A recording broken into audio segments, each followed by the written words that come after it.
India market invest mindset আপনাদের স্বাগত। যা চ্যানেল নতুন এসেছেন তাদেরগুলো প্লিজ চ্যানেলটাকে সাবস্ক্রাইব করবেন, লাইক করবেন, বেল আইকনটা প্রেস করবেন, তার সাথে অল বাটনটা প্রেস করবেন। নোটিফিকেশনটা কিন্তু সঙ্গে সঙ্গে আপনাদের কাছে গিয়ে পৌঁছাবে।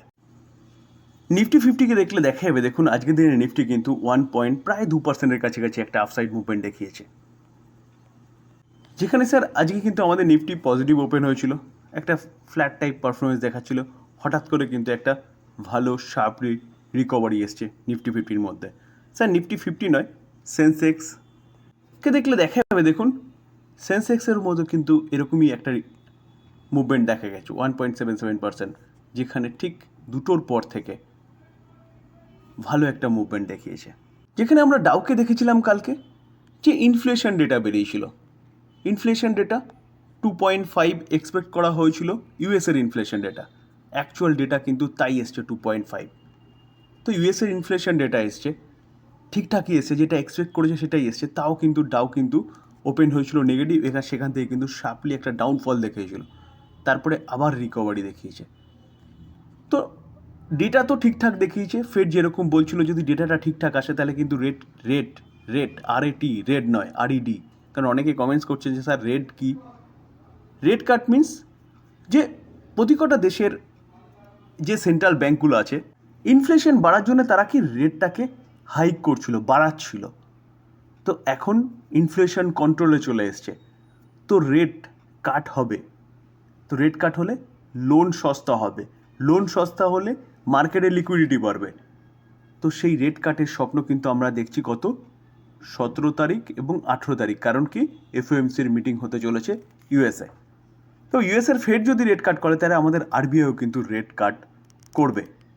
তো তার জন্যে কিন্তু ভালো একটা পারফরমেন্স এক্সপেক্ট ছিল, কিন্তু একটা মানে বিভিন্ন অ্যানালাইটিক্সের বিভিন্ন রকম কারণের জন্য কিন্তু বা বিভিন্ন রকম মন্তব্যের জন্য কালকে ফার্স্টের একটা ডাউনফল দেখিয়েছিল, তারপরে রিকভারি দেখিয়েছিল ডাউ। অ্যাজ ইট ইজ ন্যাসড্যাকও কিন্তু সেরকমই পারফরমেন্স দেখিয়েছিল। দেখুন দেখলে দেখা যাবে ন্যাসড্যাক 2%-এর ওপরে একটা আফসাইড মুভমেন্ট দেখিয়েছে। ন্যাসড্যাকও কিন্তু প্রথম পজিটিভ ওপেন হয়েছিল, সেখান থেকে নেগেটিভ এসেছিল, আবার একটা শার্পলি রিকভারি ন্যাসড্যাকের মধ্যেও দেখা গেছে।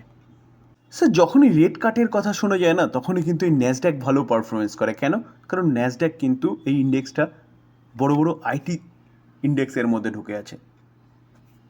তো স্যার সিমিলারলি দেখলে দেখা যাবে যখন এই ন্যাসড্যাক ভালো পারফরমেন্স দেখায় তখন কিন্তু আমাদের আইটি সেক্টরেও ভালো পারফরমেন্স দেখায়। তো স্যার আজকের দিনে যদি আমরা নিফটি আইটিকে দেখলে দেখা যাবে নিফটি আইটি কিন্তু 1%-এর ওপরে একটা আফসাইড মুভমেন্ট দেখিয়েছে। তো স্যার এরকম কেন হয়?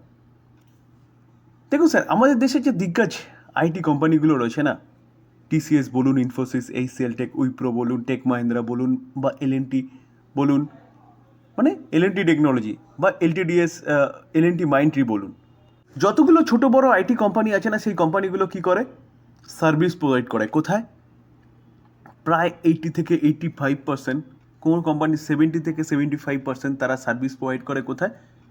নর্থ আমেরিকার দেশগুলো এবং ইউরোপের দেশগুলোতে, যেখানে ইনফ্লেশন অনেকটা উপরে চলে গেছিলো।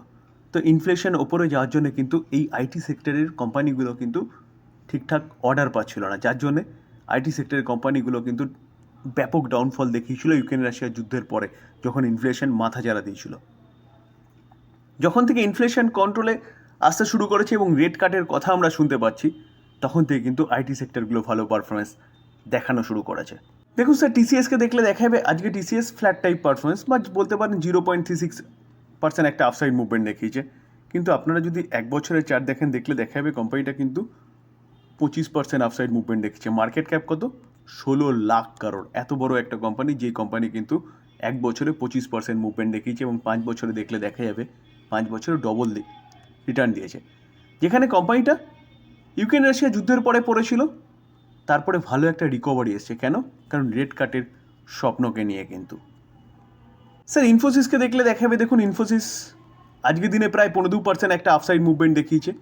যেখানে আমরা যদি এই কোম্পানিটার চার্ট দেখি, লাস্ট এক বছরে এই কোম্পানিটা কিন্তু 29% একটা আফসাইড মুভমেন্ট দেখিয়েছে। আমরা যদি 5 বছর রিটার্ন দেখলে দেখতে পারবো যে কোম্পানিটা 134% রিটার্ন দিয়েছে। কিন্তু চার্ট যদি দেখলে দেখতে পারবো যে ইউক্রেন রাশিয়া যুদ্ধের পর থেকে নিচে এসছে। নিচে আসার পিছনে কারণ ইনফ্লেশন, রেট হাইক করলে কি হয়? বিজনেসে স্লোডাউন আসে, যার জন্য কিন্তু USA GDP অনেকটা নিচে চলে এসেছিলো। এখন কেন রিকভারি করছে? রেট কাটের স্বপ্ন বা ইনফ্লেশন কন্ট্রোলে আসা। তো স্যার রেট কাটের কথা যে আমরা বলছি না, যে 17 তারিখে ফেড কিন্তু একটা ইঙ্গিত দিয়েছে, 18 তারিখে 17-18 মিটিং হবে, 18 তারিখে আউটকাম হবে। তো 18 তারিখে কিন্তু ফেড একটা ইঙ্গিত দিয়েছে কি রেট কাট হতে পারে। যদি রেট কাট হয় তাহলে আইটি ইন্ডেক্স বলুন বা আইটি সেক্টরের প্রতি কটা কোম্পানি বলুন, ভালো মুভমেন্ট কিন্তু দেখাতে পারে। তো এই কোম্পানিগুলো কিন্তু এখন পাখির চোখ করে রাখতে পারেন। স্যার কালকে ন্যাসড্যাক দৌড়েছে, দেখুন উইপ্রো কিন্তু আজকের দিনে প্রায় 3.3% একটা আপসাইড মুভমেন্ট দেখিয়েছে। এই কোম্পানিটাও কিন্তু আপনি রাডারে রাখতে পারেন, কারণ যদি রেট কাট হয় তাহলে আইটি সেক্টরের এই কোম্পানিটা অর্থাৎ উইপ্রো ভালো মুভমেন্ট কিন্তু দেখাতে পারে। শুধু উইপ্রো নয়, এইচসিএল টেক বলুন, টেক মহিন্দ্রা বলুন, আইটি সেক্টরের প্রতি কটা কোম্পানি কিন্তু আপনি রাডারে রাখতে পারেন, কারণ এই কোম্পানিগুলোর মধ্যে ভালো মুভমেন্ট দেখা যেতে পারে যদি 18 তারিখ রেট কাট হয়। Sir Indian oil corporation of India, এই কোম্পানিটাকে দেখলে দেখা যাবে, দেখুন আজকের দিনে কোম্পানিটা 2% কিন্তু একটা আপসাইড মুভমেন্ট দেখিয়েছে। বিপিসিএলকে দেখলে দেখা যাবে, দেখুন বিপিসিএল আজকের দিনে কিন্তু একটা 0.63% একটা আপসাইড মুভমেন্ট দেখিয়েছে। স্যার এইচপিসিএল, এই কোম্পানিগুলোকে দেখলে দেখা যাবে, দেখুন এই কোম্পানিটাও কিন্তু আজকের দিনে 0.66% একটা 0.88% একটা আপসাইড মুভমেন্ট দেখিয়েছে। তো স্যার এই কোম্পানিগুলোর কিন্তু ভালো সময় আসতে চলেছে। কেন বলছি? কারণ এই কোয়ার্টারে কিন্তু এই কোম্পানিগুলো ব্যাপক প্রফিট করতে পারে। দেখুন স্যার বিভিন্ন অ্যানালাইটিক্সরা কী বলছে, যে বলছে আইওসি এবং বিপিসিএল এইচপিসিএলের প্রফিট কিন্তু এই কোয়ার্টারে বাড়তে পারে, কারণ ফলিং ক্রুড অয়েল, অর্থাৎ ক্রুড অয়েল কিন্তু পড়ছে কন্টিনিউয়াসলি 70-এর নিচে চলে এসছে। তো যার জন্য এই কোম্পানিগুলোর প্রফিট বাড়তে পারে। কেন?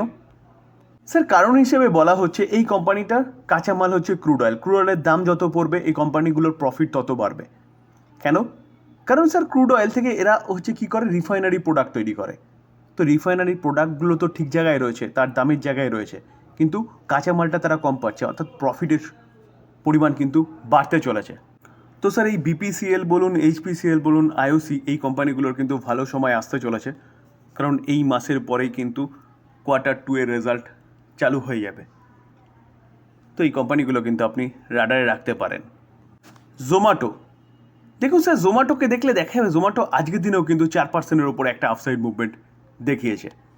দেখুন লাস্ট 5 দিনে দেখলে দেখা যাবে কোম্পানিটা প্রায় 10%-এর কাছাকাছি, এবং লাস্ট 1 মাসে দেখলে দেখা যাবে কোম্পানিটা 7%, লাস্ট 6 মাসে দেখলে দেখা যাবে কোম্পানিটা 80%, এবং 1 বছরে দেখলে দেখা যাবে কোম্পানিটা কিন্তু 186%।